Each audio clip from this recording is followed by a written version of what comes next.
ity escampera ity ka. Efa mitsangana ny sakay anareo. To dia mipetraka any iny a. Fa manindry mitsangana eo fa mipetraka eto fa mikirisaka. Ye petraka ane ay. Nandany ery vetivety fa mitrako an'ity pollen ko eto ity. Ay.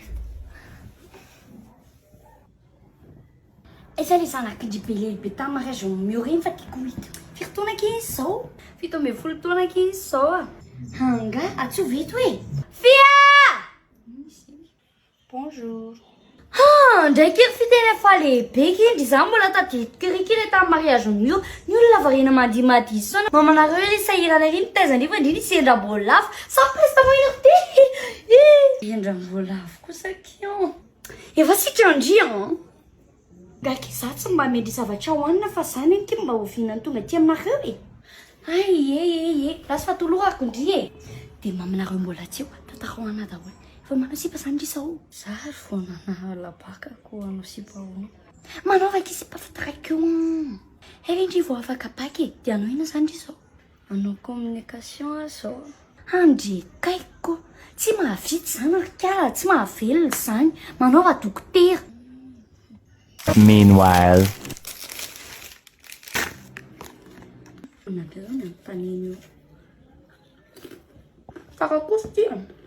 Ohatrany hoe biscuit ka nefa chips. Dia izay no toe-tsaina mila hoentindry amin'ny fiainana izay. Ohatra zao hoe ty escarpin-ko ty novidiko tany amin'ny botika tany Paris ty. Ary ty tokoka be dia nisy vady tafiditra. Anka hitandrimy mahatonga an'io. Za zany tsy tia rehefa tsy personnalisé le zavatra dia ty zany tena hoe exclusivité nazoko an'ity. Tena tsara an'ity botika tany Paris vitanako an'ity. Hey mamanao, tandreo indray teniteny indriana azy any zavatra nanontaniako rehefa sao dia lazainy fa miditra amin'ny fiainanareo a. Efa kintsy zavatra efa fihinako izao ny amendriana io. Potaty e! Anka, potata io. Eno tsara potati, ce qui veut dire votabia. Sao dia mba le fosika araka izy anoandry izany. Misy fosika nireny. Hitandrimy mampiavaka an'ity. Or mana biscuit izy nefa tsirona chips. Nareo ki tsy mahay. Ndry mihitsy aky tena tsy mahay ndra satria angalako fa mbola misy hafa ny formany io e. Hitandrimy izy version kely ohatry zao le izy. Le misy an'le pran ohatry ity tena izy. Pran. Zay manana be dia be ohatry to mango eky fa mena vahiny. Aleo aloha reto alaiko fa reto zaraiko anakizany am-piangona. Sa anao nareo fa mbola tsy nahalizanako any vata.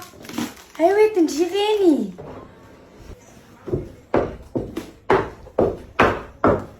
Veloma kian.